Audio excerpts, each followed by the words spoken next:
Seigneur notre Dieu pour l'occasion qu'il nous donne de pouvoir partager la parole. Donc je suis le pasteur Guy Rémy Pambou.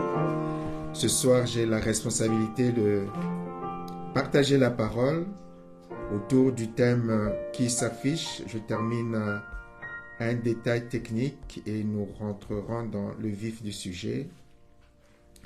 Le thème c'est renverser les forteresses de nos raisonnements. Renverser les forteresses du raisonnement ou de nos raisonnements. Dimanche dernier, nous avons eu la grâce d'entendre notre sœur apporter la parole de Dieu qui parlait du premier lieu de la bataille spirituelle qui concerne nos pensées. Et donc, nous allons poursuivre ce soir dans le même sens, donc dans le cadre des réunions de l'Église de la Main d'Association Paris. Tous les mardis soirs, nous avons une réunion de partage. Et ce soir, nous avons la surprise d'avoir une invitée qui... c'est comment votre prénom? Christelle. Christelle. Donc, Christelle qui est une voisine qui régulièrement nous entendait chanter. Elle est au premier étage, c'est ça? Ouais. Et qui nous entend régulièrement chanter pendant les jours des réunions et qui ce soir a pris son courage entre ses mains. Et donc, en nous entendant chanter, elle est montée, sonner à la porte et donc elle nous rejoint. En tout cas, c'est la bienvenue. Merci. Voilà. Et nous également, on entendait lorsque vous étiez, je ne sais plus quel étage, vous mettiez aussi des cantiques chrétiens, au rez-de-chaussée, je me rappelle. Vous mettiez aussi des cantiques chrétiens. Et donc, soyez les bienvenus. Hein. Donc, voilà. Donc, nous avons partage biblique et puis à l'issue de mon intervention, il y a les frères et sœurs qui nous suivent par Skype parce qu'on est en direct aussi, Skype audio, prendront la parole pour intervenir et poser des questions. Donc nous sommes en direct, Christelle. Alors, notre texte c'est le même texte que notre sœur a partagé dimanche dernier. Nous allons commencer par le verset 4, 2 Corinthiens chapitre 4, 2 Corinthiens chapitre 10, du verset 4 au verset 5. Qui dit donc ceci, « Car les armes avec lesquelles nous combattons ne sont pas charnelles, mais elles sont puissantes par la vertu de Dieu Pour renverser des forteresses, nous renversons les raisonnements et toute hauteur qui se lève nous renversons les raisonnements et toute hauteur qui se lève contre la connaissance de Dieu et nous amenons toute pensée captive à l'obéissance de Christ. C'est la fin de ce verset qui va concerner, qui va être le point central, le focus de notre partage de ce soir, où la parole de Dieu nous parle des forteresses qui doivent être abattues. Nous sommes conscients, comme la Bible nous le dit, dans Éphésiens chapitre 2, le verset 3, la Bible nous explique que par nos raisonnements, par les raisonnements charnels, par les raisonnements démoniaques, par les raisonnements consécutifs à la chute d'Adam et Ève, nous étions devenus des ennemis de Dieu, par nos raisonnements. Nous voyons comment est-ce que le monde raisonne, nous voyons comment est-ce que les gens qui ne connaissent pas Dieu raisonnent, nous voyons quels sont leurs systèmes de valeurs. Tout ce système de valeurs corrompu par le diable est un système de valeurs qui n'est que vanité et qui pousse les hommes dans le mal, qui pousse les hommes dans la convoitise, qui pousse les hommes à commettre et à faire des choses qui n'honorent pas Dieu, qui sont même contraires aux valeurs de Dieu, contraires aux valeurs bibliques. Et donc, lorsque nous venons à Jésus, lorsque nous convertissons, lorsque nous passons par la nouvelle naissance, normalement, le mode de raisonnement dans lequel nous avons grandi, dans lequel nous avons été éduqués, le mode de raisonnement et le raisonnement dans lequel nous étions, donc qui était contraire, qui faisait que nous soyons des ennemis de Dieu, ce mode de raisonnement doit être aboli, doit être renversé, doit être déraciné. Mais il se trouve que bien souvent, bien qu'étant devenus chrétiens, beaucoup restent dans un raisonnement encore charnel, beaucoup restent encore dans un raisonnement traditionnel, beaucoup restent encore dans un raisonnement culturel. Et sans même s'en rendre compte, c'est ce raisonnement qui fait que beaucoup sont animés, sont motivés, sont conduits, sont influencés sans même s'en rendre compte. C'est vrai que lorsqu'on s'arrête de façon stricte sur ce passage, on peut considérer qu'il parle des raisonnements par rapport par exemple, lorsque nous allons évangéliser, nous sommes confrontés à des personnes qui nous opposent des raisonnements, qui nous opposent des logiques. Et la Bible nous dit que nous avons des armes pour combattre ces raisonnements et pour combattre ces logiques. Mais avant d'aller combattre les raisonnements, les forteresses qui sont à l'extérieur, il y a les forteresses dont nous ne sommes pas toujours conscients, qui sont en nous, qui sont en chaque être humain et qui très très souvent sont des raisonnements sournois et qui constituent des forteresses, c'est-à-dire des blocages, des liens qui font que qu'on aille à gauche, à droite, devant ou en arrière, on est encore sous influence de ces raisonnements, de cette mentalité, de ce système de pensée. Et souvent nous voulons combattre l'extérieur, mais nous avons réappris dimanche que le premier lieu de bataille spirituelle, parce qu'il est question de bataille spirituelle, il est question de combat spirituel, et le combat spirituel auquel nous sommes soumis, qu'on le veuille ou non, le premier lieu de la bataille spirituelle, comme Dieu nous le rappelait par la bouche de sa servante Euna dimanche, c'est d'abord nos pensées. Lorsque nous perdons la bataille au niveau de nos pensées, nous perdons la bataille de façon extérieure. Lorsque nous perdons la bataille au niveau de nos pensées, alors nous sommes sous influence d'autres choses que l'Esprit de Dieu, d'autres choses que d'autres choses. On est sous influence étrangère, autre, différente que l'influence de l'Esprit de Dieu, ce qui doit animer les enfants de Dieu. Et la Bible veut, et Dieu veut que nous soyons conscients que ces raisonnements-là sont des forteresses. Voyez parfois le système de pensée dans lequel nous sommes, parfois des paroles négatives, parfois des paroles de malédiction, parfois des paroles qu'on a entendues de nos parents, de nos amis, de nos voisins, dès l'enfance, qui vont venir et nous poussent à bâtir une éducation, à bâtir une vie. Sur cette base, on nous a dit qu'on était comme ceci, on est bête. Combien de fois j'ai fait du soutien scolaire, combien de fois j'ai rencontré des enfants qui disaient je suis bête, je suis bête, je suis bête. Et très souvent, la première chose que je faisais, c'était d'expliquer à ces enfants qu'ils n'étaient pas du tout bêtes. D'autant plus que c'était des enfants de chrétiens qui n'étaient pas du tout bêtes. Et que, étant enfants de Dieu, avec l'aide de Dieu, on a l'intelligence, parce qu'on a le Saint-Esprit, on n'est pas bête. Le Saint-Esprit est présenté comme un esprit qui donne l'intelligence. Mais on est parfois dans ces raisonnements, dans ces pensées, en dépit de la prédication de la parole de Dieu, en dépit de ce que nous pouvons lire dans la parole de Dieu. Mais une fois qu'on a fermé la parole de Dieu, de façon inconsciente, ces pensées reviennent. Les racines de ce système de pensée reviennent. Et on est là, on est en train, par exemple, là, je peux être en train d'écouter la parole de Dieu, mais mes pensées sont parties loin, bâties sur ces forteresses-là. Et qui vont faire que, en dépit de la parole de Dieu qu'on écoute, mais on est encore sous influence de cette parole, de nos pensées, de nos raisonnements, et qui font que, à la place de la foi, parce que la foi s'appuie sur ce que dit la parole de Dieu, en lieu et place de la foi, en lieu et place de ce que la Bible dit que nous sommes devenus, parce que nous devenons des enfants de Dieu. Et lorsque nous devenons des enfants de Dieu, notre identité change, notre positionnement spirituel change, nos propriétés, nos droits changent. Avant, nous n'avions pas de droits devant Dieu. Tu deviens un enfant de Dieu, tes droits changent et tu acquiers un poste spirituel élevé. La Bible dit que nous sommes assis dans le lieu spirituel en Jésus-Christ, à la droite du Père. Donc là, je suis autour d'une table avec Christelle qui nous fait la grâce d'être présente. Mais spirituellement, notre esprit ou mon âme, quand on est en Jésus-Christ, elle est en Jésus-Christ, assis à la droite du Père. Assis à la droite du Père. Donc, tout change.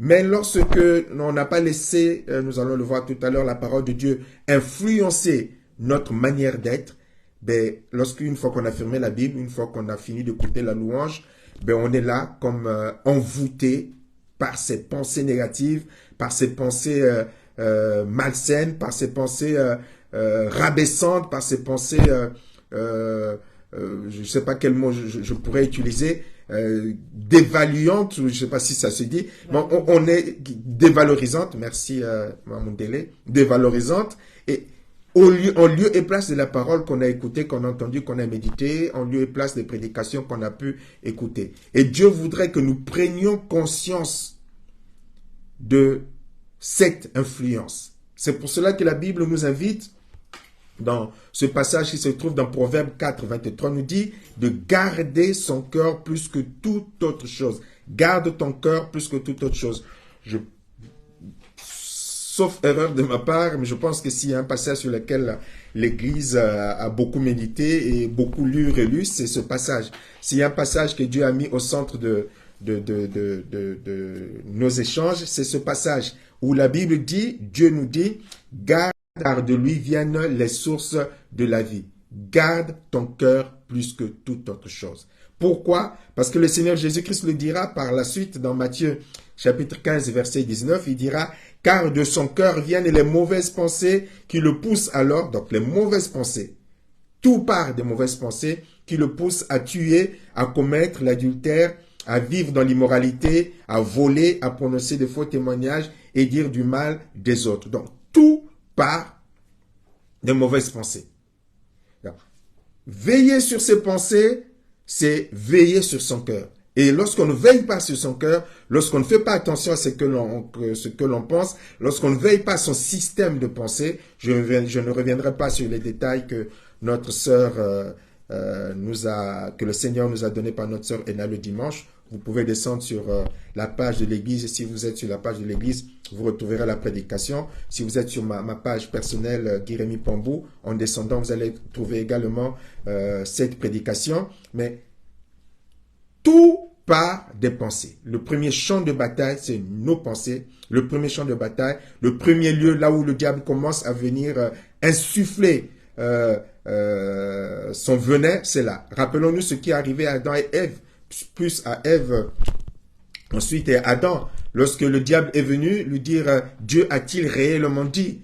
La Bible nous dit que Ève vit que l'arbre, le fruit de l'arbre était bon à manger. Donc tout s'est passé dans le mental, tout s'est passé dans la tête, tout s'est passé dans le raisonnement. Le diable a murmuré et elle s'est mise à raisonner. Dit, mais c'est bon, elle a vu par le raisonnement que le fruit de cet arbre était bon à manger, par le raisonnement. Et que le fruit de cet arbre était capable d'ouvrir les yeux, par le raisonnement, par les pensées. Une fois qu'elle a été vaincue à ce niveau-là, elle est passée à l'acte. Donc tout commence toujours par les pensées. Tout commence toujours par ce qui se passe dans nos cœurs avant de passer à l'acte. On ne tombe pas dans l'adultère du jour au lendemain. Tout commence à un endroit et cet endroit, c'est les pensées, cet endroit, c'est les cœurs. Et c'est dans les pensées que nous pouvons, si nous ne surveillons pas, c'est ainsi que viennent les craintes, c'est ainsi que naissent les peurs, c'est ainsi que naissent les doutes, c'est ainsi que naissent la panique, la tristesse, la colère, la mélancolie. C'est ainsi qu'également on peut parvenir à la dépression. J'ai partagé cette pensée hier. C'est ainsi qu'on peut parvenir à la dépression. Tu ne surveilles pas tes pensées, tu ne surveilles pas ton raisonnement, tu ne te rends pas compte que tu es en train d'être miné par la tristesse, tu ne réalises pas que tu es en train d'être miné par la peur, tu ne réalises pas que tu es en train d'être miné par les doutes, par la colère, par la mélancolie, et puis tu tombes en dépression du jour au lendemain. En fait, c'est pas du jour au lendemain, tout a eu un commencement. Mais comme on n'a pas fait attention, donc je sais qu'il y a plusieurs sortes de dépressions. Il y a des dépressions qui sont des attaques spirituelles, il y a des dépressions qui sont d'ordre psychologique, il y a des dépressions qui sont d'ordre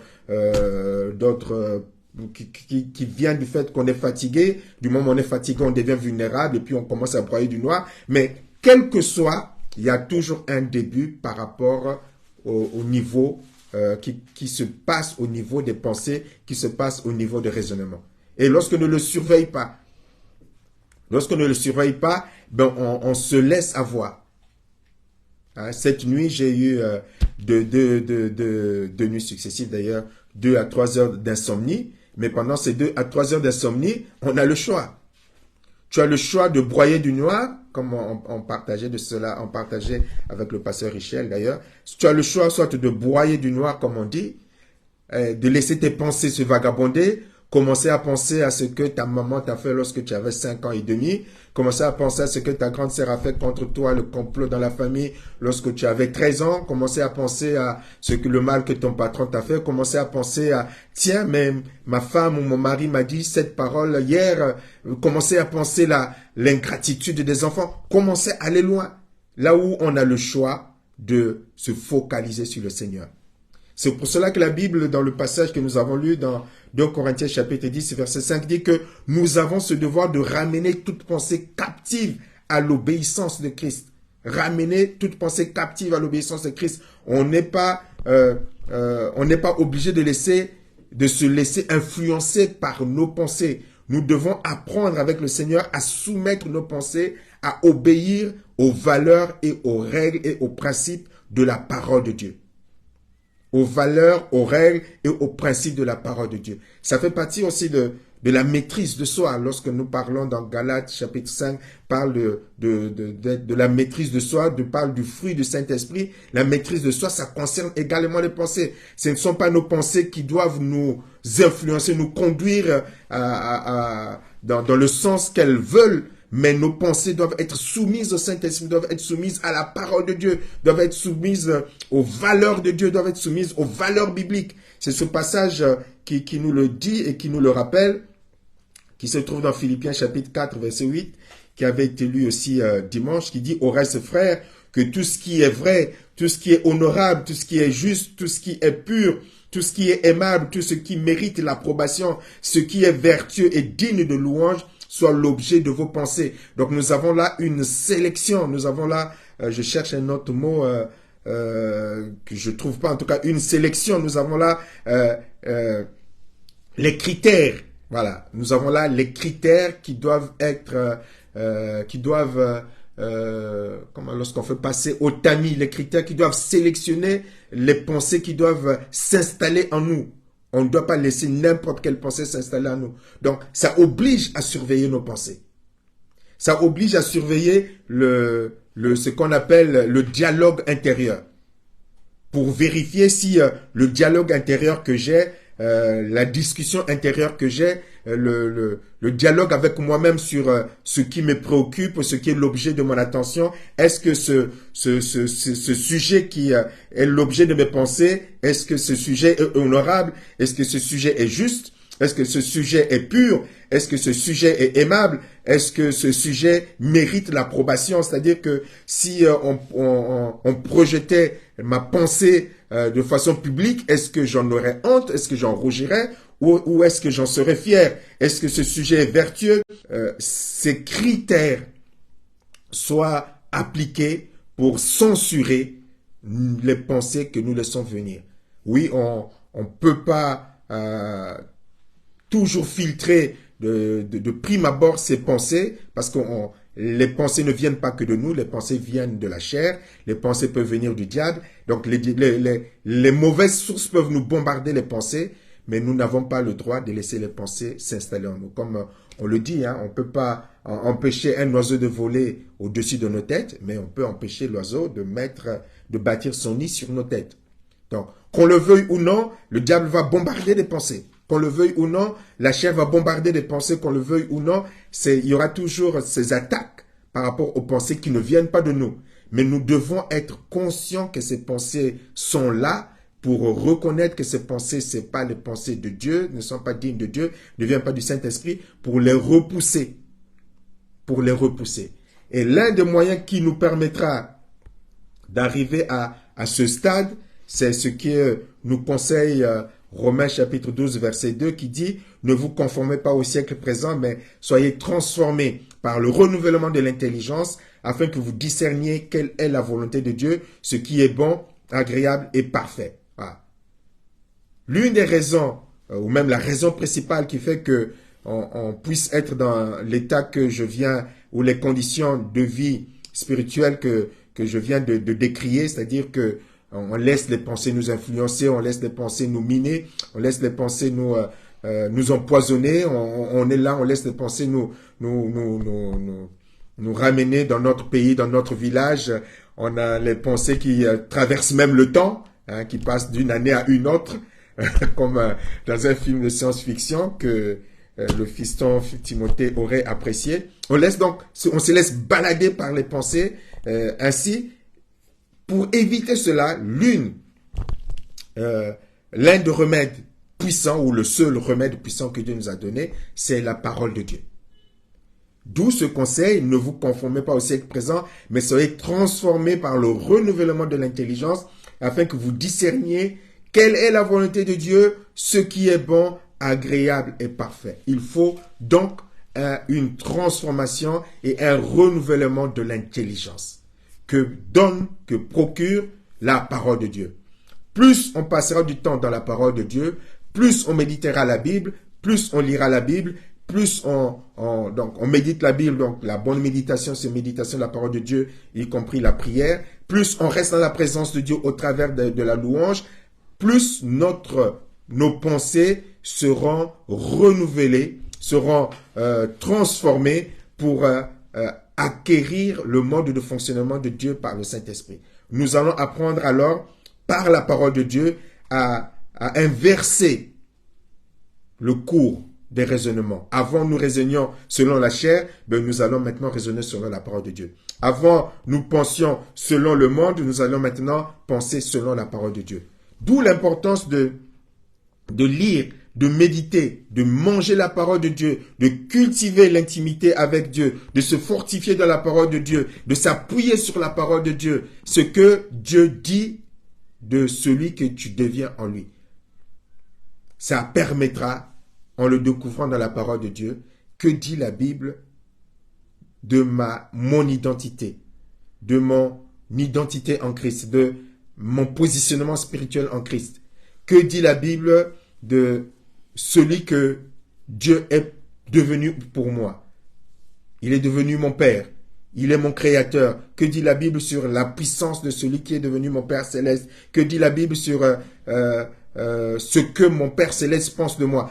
Tout cela va venir influencer nos raisonnements, notre système de pensée, notre manière de fonctionner, de sorte que lorsque le combat commence au niveau de la bataille des pensées et de la bataille mentale, là, nous allons pouvoir réagir pour dire « Non, je ne dois pas penser comme ceci. Non, je ne dois pas raisonner comme cela. Parce que je sais qui est mon Père. Parce que je sais que je suis aimé de Jésus. Parce que je sais que je suis aimé de mon Dieu. Parce que la Bible me dit que l'Éternel est mon berger, parce que la Bible me dit que tout concourt au bien de ceux qui aiment Dieu, parce que la Bible me dit que ma vie est cachée avec Christ en Dieu, parce que la Bible me dit que Du moment où on va passer du temps dans la méditation de la parole de Dieu, où on va appuyer sa foi sur ce que la Bible dit, alors là, nous allons être transformés dans notre intelligence. Là, nous allons apprendre à ramener toute pensée captive à l'obéissance de Christ. Et là, nous allons découvrir les forteresses qui doivent être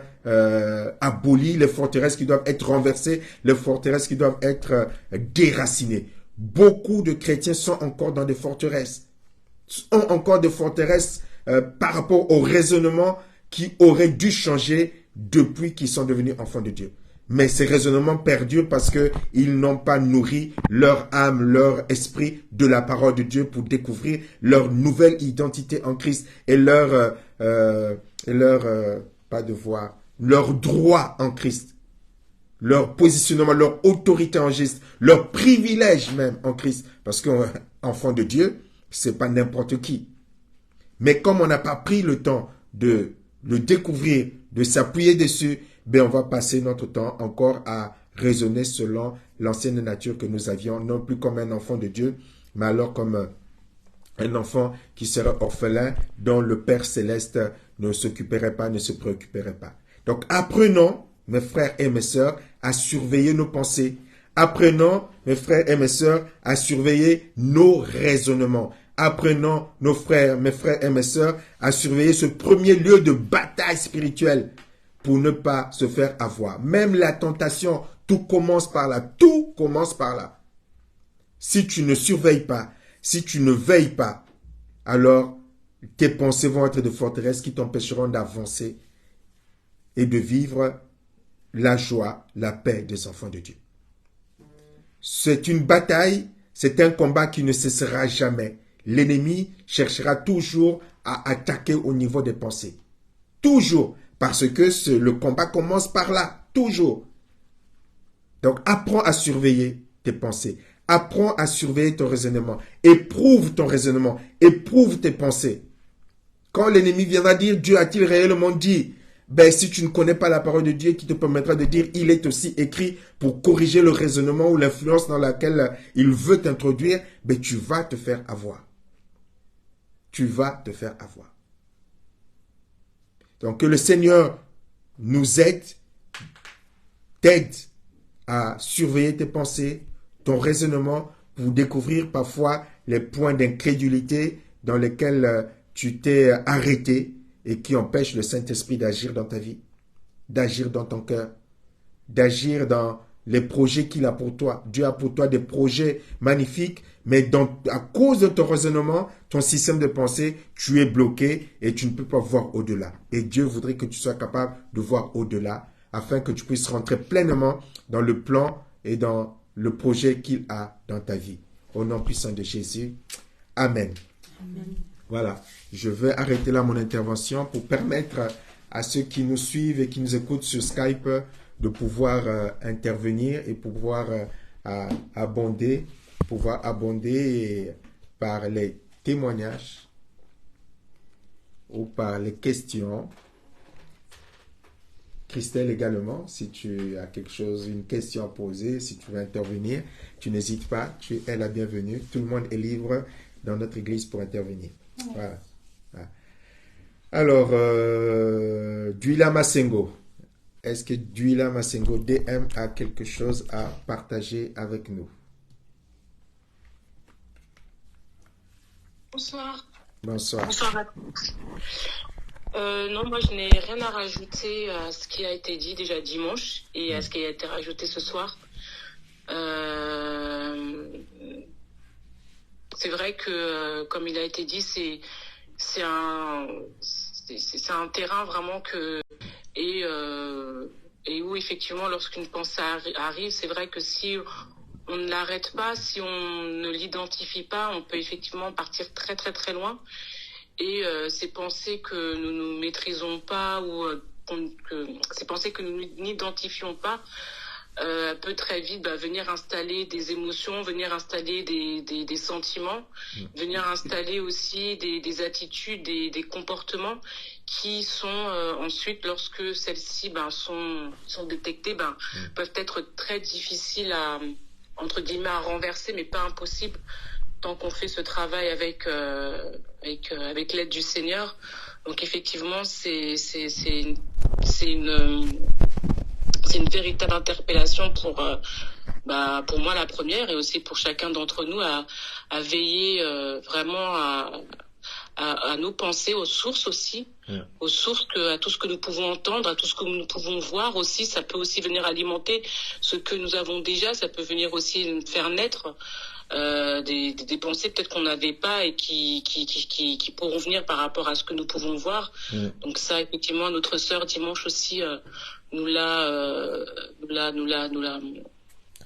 signalé. Donc vraiment faire attention à tout ce que nous pouvons entendre, tout ce que nous pouvons voir.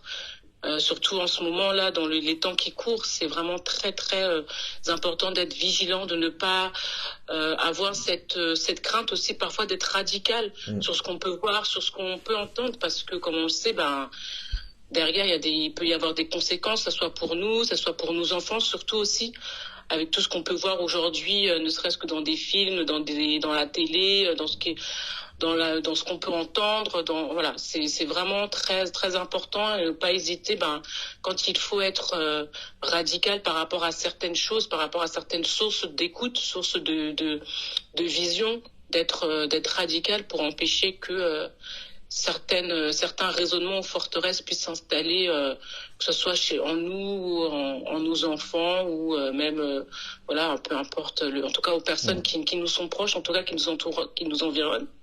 Pardon, c'est vraiment très important. En tout cas, je bénis le Seigneur pour cela, ou encore ce soir il nous interpelle à être très vigilant, à faire attention à ce qu'on peut peut-être penser d'inoffensif, et de nous amener à être un peu plus attentif, à être un peu plus vigilant, et comme j'ai dit, ne pas hésiter à être radical, tant que si cela peut voilà, comment j'ai envie de dire, un peu entre guillemets, nous sauver.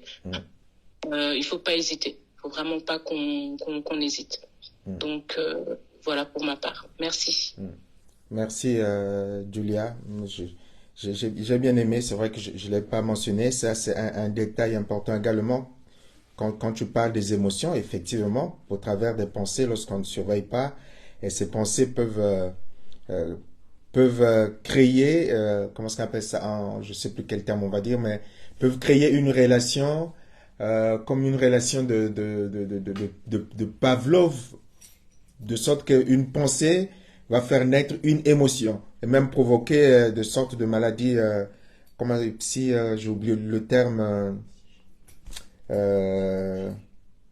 psychosomatique, c'est ça? Non, enfin, je crois que c'est psychosomatique, comme ça, enfin, une maladie qui n'est pas vraie, mais va créer une émotion qui va faire naître une maladie, enfin, créer une réaction physiologique qui peut faire naître une autre maladie qui ne devrait pas être là. Tout part par la pensée, et comme on ne maîtrise pas la peur ou la crainte ou la tristesse que cette pensée va faire naître, c'est-à-dire que il y a comme un lien, comme une relation. Dès que tu as telle pensée, boum, tu as une émotion qui vient et qui n'a rien à voir, et cette émotion peut même déclencher même une maladie. Et si on ne veille pas, on ne réalise pas qu'on a créé vraiment des forteresses, des liens, quoi. La pensée vient et ça crée une émotion, et puis l'émotion va déclencher quelque chose. C'est comme ça que se crée comme un cercle vicieux qui peut conduire à la destruction, peut conduire à des choses incroyables. Parfois, c'est compliqué pour s'en sortir tant qu'on n'a pas réalisé. Là, c'est pas un démon qu'il faut chasser. C'est compliqué parce que pour en sortir, faut soi-même prendre conscience qu'on a établi, on a créé un système de pensée qui a généré une émotion, et l'émotion a provoqué un trouble physiologique ou psychosomatique, comme une relation de Pavlov. La relation de Pavlov, c'est quoi? C'est une expérience, une expérience qui avait été faite, si ma mémoire est bonne, par un chercheur soviétique, qui faisait que à midi-tonnerie, il donnait à manger à son chien. il y avait la sonnerie, il donnait à manger à son chien. Il y avait la sonnerie, il donnait à manger à son chien. Et donc après, il enlevait la nourriture, mais dès qu'il y avait la sonnerie, l'animal commençait à saliver. Parce que dans sa tête, l'animal avait établi une relation disant, quand il y a la sonnerie, je vais manger. Quand il y a la sonnerie, il va manger. Donc chaque fois qu'il y avait une sonnerie, l'animal commençait à avoir faim, vouloir manger. Il avait établi cette relation. C'est ce type de relation que on peut établir avec un système de pensée. On a une crainte, on a une peur sur un sujet, on y pense, tout de suite on a peur parce qu'on imagine la catastrophe et cette catastrophe va provoquer, voilà, pour ceux qui font les insomnies, empêcher de dormir, peut provoquer l'hypertension, peut provoquer, voilà, conduire à ne plus manger, comment ça s'appelle lorsqu'on ne mange plus l'anorexie, voilà, ça peut provoquer beaucoup de réactions. Mais ce qui est terrible, c'est qu'on ne se rend même pas compte que cette maladie finale a eu comme source une pensée primaire. Donc, tant qu'on n'a pas réglé le problème de cette pensée primaire, ben, l'anorexie, l'hypertension, je ne sais pas quoi d'autre, quand c'est encore possible de réparer, ben, ne sera pas résolu. Mais tout se passe dans la tête. Tout se passe dans la tête, dans les pensées, dans les raisonnements. Merci, Tata Julia. Notre frère Audrel, est-ce qu'il peut intervenir? Oui, je peux intervenir, mais je n'ai pas forcément quelque chose à rajouter. Tout a été clair. Merci. Et je rends grâce au Seigneur du message reçu ce soir. Très enrichissant comme d'habitude. Amen. Amen. Merci, frère Audrey. Notre sœur Sonia.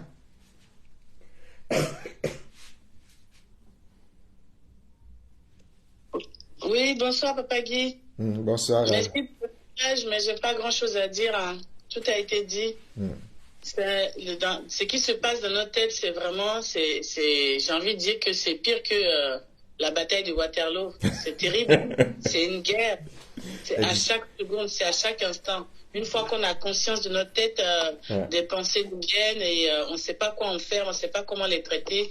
Et c'est important d'avoir cette piqûre de rappel, de se rappeler que oui, nous avons la victoire en Christ et que le verset biblique qui a été donné, c'est, faut pas que je me trompe,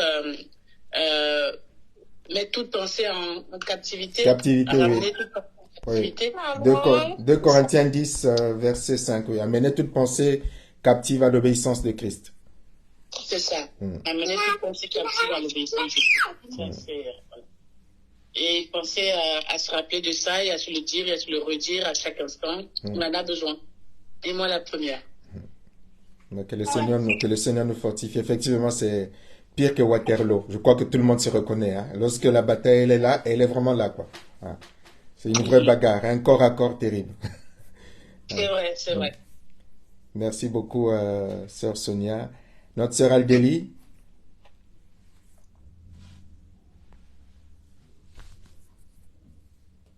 Si elle est toujours là. Oui. Ben, tu as la parole. Bonsoir. Ah, je me battais. Je veux bénir le Seigneur pour la parole. J'ai pas tout entendu, mais j'ai bien compris. Et c'est vrai que souvent aussi, des circonstances arrivent dans nos vies pour pouvoir un peu renforcer encore ces moments, par exemple, d'incertitude, de bataille avec ce que l'on est, ce que l'on entend, parce qu'en réalité, on peut vous annoncer des choses, vous dire des choses qui vont, entre guillemets, conforter déjà les luttes qui peuvent exister, ou alors, quelquefois, pas du tout, mais ces choses qui vont arriver vont systématiquement en fait, arriver pour essayer de vous déstabiliser. Moi, je sais que, par exemple, concernant la maladie, j'ai longtemps été confrontée à des choses où le médecin te dit ça, Madame Onyongue, vous devez oublier, ce ne sera pas possible.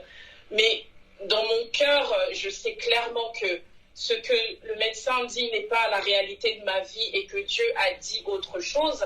Mais après, on voit bien cette bataille dans ton esprit, dans ton cœur qui te dit, est-ce que tu es vraiment sûr de ce que tu penses? Est-ce que tu es vraiment sûr que le Dieu que tu sers là va vraiment dire le contraire? C'est quand même un médecin qui t'a parlé, qui est expérimenté. Donc on voit vraiment quand même que le diable use de ruses pour pouvoir en tout cas nous déstabiliser dans ce que l'on sait de Dieu ou dans les convictions que l'on peut avoir vis-à-vis de Dieu, et va toujours nous pousser en fait par rapport aux situations et aux circonstances de la vie à essayer de douter en fait. Et c'est vraiment à nous de résister et de vraiment serrer la parole dans notre cœur pour pouvoir nous dire que voilà, c'est encore une ruse du diable. Ce ne sont que nos pensées et c'est pas la vérité de ce que Dieu a dit pour chacune de nos vies ou pour ma vie en fait. Amen. Merci beaucoup, absolument, merci beaucoup. Voilà, c'est pour cela que se nourrir de la parole de Dieu est importante pour pouvoir se battre en se rappelant ce que l'on a lu, ce que l'on sait de Dieu par rapport à sa parole pour opposer les mensonges du diable, lui opposer ce que Dieu dit. Il est aussi écrit. Voilà. Mais si on est pauvre dans la connaissance personnelle de son identité et pauvre dans la connaissance de la parole de Dieu, c'est doublement Waterloo, quoi, comme bataille. Merci beaucoup. Amen. Frère Philippe.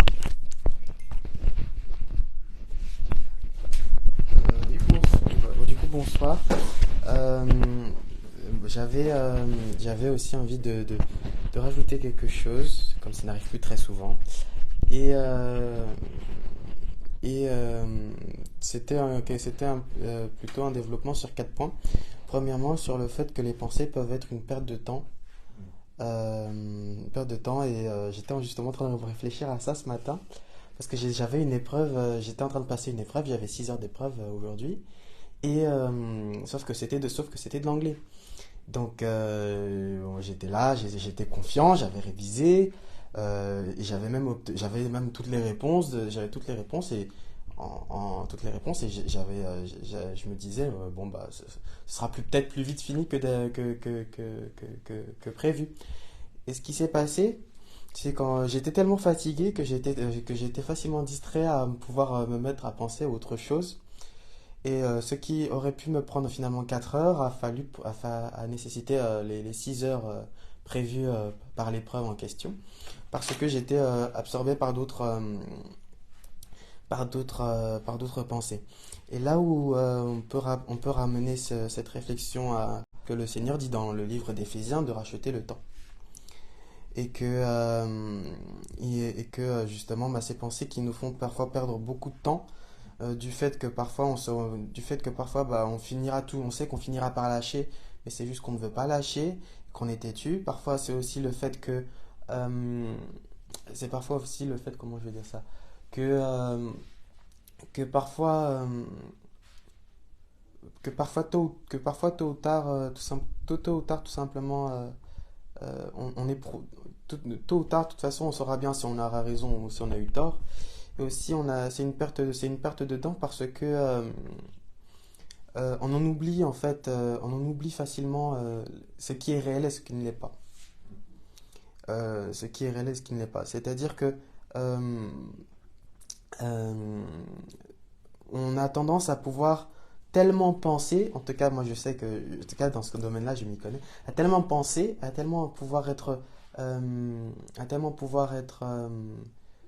renfermé dans nos pensées que on se développe tout un monde dans notre tête, que on a tout un peuple là-haut, un peuple qui nous comprend, mais avec qui on entretient des débats. Parfois on est là, on est tout seul, puis après on se rend compte qu'en fait on n'est pas tout seul dans la pièce où on est sur Terre, et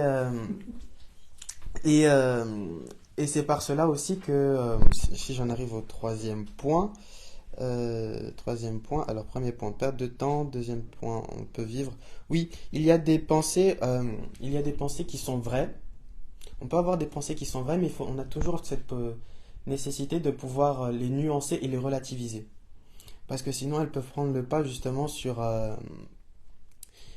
par exemple, tout ce qui va être notre foi, tout ce qui va être notre bonne humeur ou toutes ces choses-là. C'est-à-dire que si je prenais un exemple en psychologie, parce que je me suis intéressé au domaine de la psychologie, il y a des pensées qui sont vraies, comme par exemple on a une envie pressante. Lorsqu'on a une envie pressante et qu'il faut qu'on aille dans les lieux royaux, euh, c'est une pensée qui est vraie parce que sinon notre corps ne nous dirait pas forcément, ne nous ferait pas remonter cette information et on ne la prendrait pas autant en compte. Cependant, cette pensée elle peut être relativisée de sorte qu'en fait, si on reçoit une autre information, si notre cerveau reçoit une autre information, on peut tout de suite oublier c'est cette pensée qu'on avait une envie pressante, et cette envie pressante qui avait l'air tellement urgente est finalement très vite déclassée à une chose qui peut finalement attendre puisque quelque chose de plus urgent est arrivé. Donc c'est cette nécessité par rapport à notre manière de penser à pouvoir parfois se dire qu'il y a des choses qui sont vraies, mais il y a des choses qui sont vraies, mais que parfois on va fausser, qu'on va fausser parce que parfois on est trop catégorique et parfois on ne sait pas rester nuancé parce que on est souvent par nature dans dans une perspective où on est toujours pressé et précipité. Et quatrième point par rapport aux pensées, c'est aussi que, comme ça a pu être dit tout au long des interventions, les pensées sont à la nature de tout ce qui nous fait nous. C'est-à-dire que si on a décidé de faire quelque chose, si on a décidé la moindre action que l'on peut réaliser sur cette terre, passe par une pensée. C'est-à-dire que si je décide par exemple maintenant de prendre la parole, c'est parce que dans mon esprit, c'est passé que j'ai réfléchi, est-ce que je devrais, est-ce que je peux, qu'est-ce que je vais dire, comment je vais le dire, est-ce que forcément ça va être pertinent, toutes ces choses-là, ce sont des pensées. Il faut savoir que chez nous les humains, les pensées représentent environ, on pourrait dire, en moyenne, chez un humain normal, qui passe pas comme moi par exemple, tout ce qui va être pensée, réflexion et état de fermentation, de la pensée, c'est un état qui occupe 30% de notre être, et si ce n'est plus, parce que au final, notre cerveau décide d'envoyer des ordres à nos muscles, à tout ce qui nous constitue pour pouvoir faire les choses normalement. Et c'est parce que nous on l'a pensé, c'est parce qu'on l'a pensé, parce que notre cerveau, oui, parce que plutôt on a habitué notre cerveau à le penser et à pouvoir faire ça. Et aussi par là, ce qui est peut-être aussi important, c'est que entre le cœur et l'esprit, le cœur et le cerveau, il faut savoir que même si le cœur s'arrête, le cerveau est toujours actif. Et ça se voit d'ailleurs, par exemple, dans le coma, mais aussi lorsqu'on est près de la mort. Lorsqu'on est près de la mort, notre cœur peut s'arrêter, mais l'esprit est toujours actif, de sorte que, par exemple, les gens qui sont en coma, les gens qui sont mis dans un coma, par exemple, sont totalement conscients de ce qui se passe autour d'eux. Et en ce qui nous concerne, nous, lorsque par exemple nous entrons dans un sommeil, la principale instance qui nous dirige dans un état où nous sommes immobiles, où nous perdons toute possibilité d'action de manière supposée, c'est notre cerveau. C'est-à-dire que c'est notre cerveau qui va tout gérer. Et donc, si c'est notre cerveau qui gère l'entièreté l'entièreté de notre être pendant ce genre d'instant, ça veut aussi dire que ça veut aussi dire que c'est nos pensées qui vont prendre la responsabilité de tout gérer à l'intérieur de nous. Et c'est peut-être sur ce point-là qu'il faut revenir pour insister sur l'importance de pouvoir faire attention à ses paroles, à ses pensées plutôt. Voilà. Merci, frère Philippe. Et dire qu'il n'aime pas la philosophie. Michel? Non, c'est bon. D'accord. Christelle, c'est bon? Frère Timothée? Alors, pasteur Carmen. Après, c'est le pasteur Richel. Mais pasteur Carmen, si tu veux nous enrichir de tes contributions. Bonsoir. Amen à la parole de Dieu qui était très riche et à toutes les interventions qui sont riches et très intéressantes. Et j'ai pris ma part. Et c'est vrai que ce qui m'interpelle beaucoup sur ce sujet sur lequel le Seigneur insiste, c'est qu'il est vaste. Il est vaste avec tellement de sources. On a parlé du diable, il y a le péché, il génère aussi des pensées, il y a la chair avec sa convoitise. Et c'est vrai qu'il y a beaucoup de sous-sujets. On a parlé des émotions, des envies. Enfin, c'est vraiment un sujet vaste et qui doit interpeller parce que finalement, nous vivons comme nous pensons. Et donc, en fait, nos pensées influent sur toutes nos décisions, sur nos attitudes, sur nos relations, notre relation avec Dieu, notre relation les uns avec les autres. Donc, c'est vraiment un sujet important. Vraiment, c'est la première pensée qui m'est venue. Et tu disais, Pasteur Guy, qu'il fallait vraiment que nos pensées soient basées sur la parole de Dieu. Et je dis Amen, parce que vraiment, si on a à cœur de glorifier Dieu, d'honorer Dieu du lundi au dimanche, et pas seulement pendant les réunions ou pendant les jours de culte, vraiment, je crois que le Seigneur va nous bénir de pensées qui seront contraires à celles de la chair ou aux pensées diaboliques par sa parole. Ça, c'est vrai que c'est important. Et puis, en écoutant aussi les diverses interventions et témoignages, je réalise que des fois, et ça peut nous arriver à tous, je pense. Ton micro s'est refermé, pasteur Carmen. Illustrer ça très bien, c'est-à-dire que ça peut générer finalement une charge mentale. Pasteur Guy, tu l'as développé, Una aussi, une vraie charge mentale qui peut rendre malade. Et ça m'a fait penser aussi au fait que, vraiment gloire à Dieu, parce que nous ne sommes pas seuls. Nous avons le Saint-Esprit, ça a aussi été rappelé. Nous avons le Saint-Esprit et nous avons vraiment cette parole, cette promesse du Seigneur dans Matthieu 11, verset 28, où il nous dit « Venez à moi, vous tous qui êtes fatigués et chargés, et je vous donnerai du repos. » Parce que les pensées, quand on en a trop, et quand on perd le discernement, quand on a trop de pensées contraires,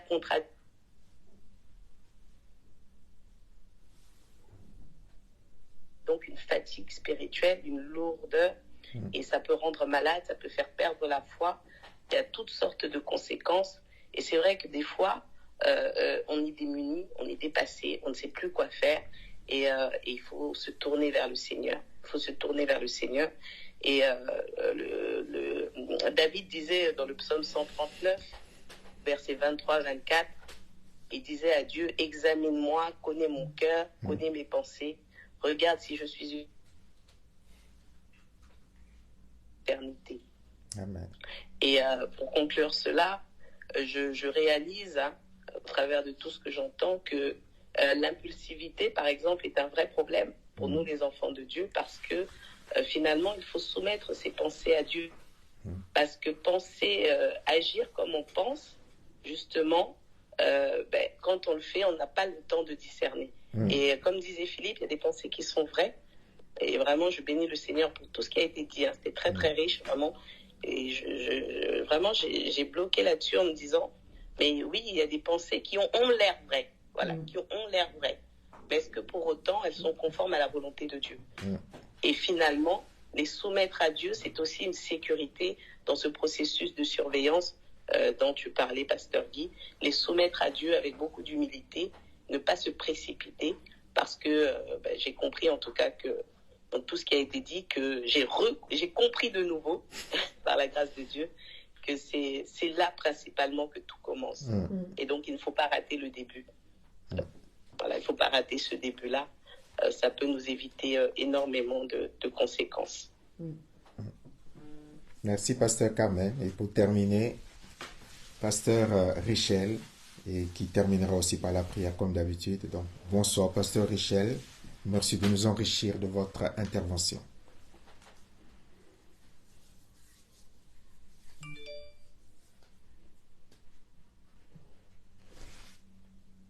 Est-ce qu'il se bat avec son micro, le Pasteur Richel?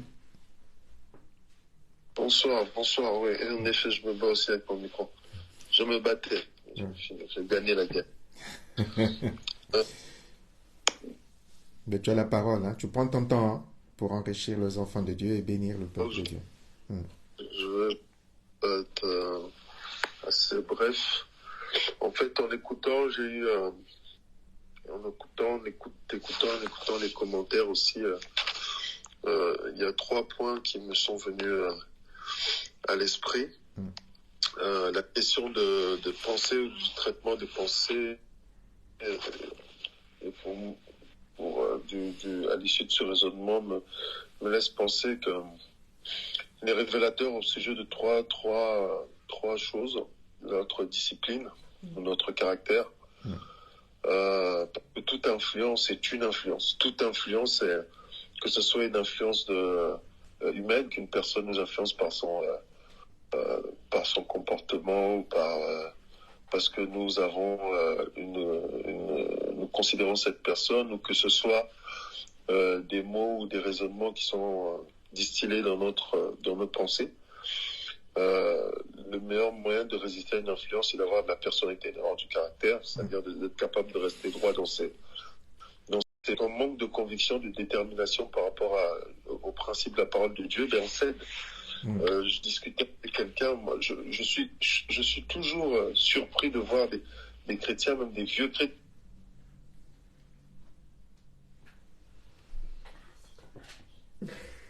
Micro coupé. Ouais. Ça s'est coupé tout. Tu m'entends, hein? Oui, c'est bon. Ouais. Les vieux chrétiens, tu parlais des vieux chrétiens, ouais. Et je désire de voir des vieux chrétiens qui sont capables aujourd'hui de trouver des raisonnements pour justifier leur péché. Qui sont capables de vous expliquer qu'ils peuvent pécher, qu'en vérité, c'est pas si grave que ça, en fait. Des choses qui, pour elles, des convictions qui étaient forgées, ancrées au départ, et qui, à un moment, à force de compromis, à force de petites, à force de cette perte de personnalité, de caractère, au lieu de s'affronter pour dire, voilà, tu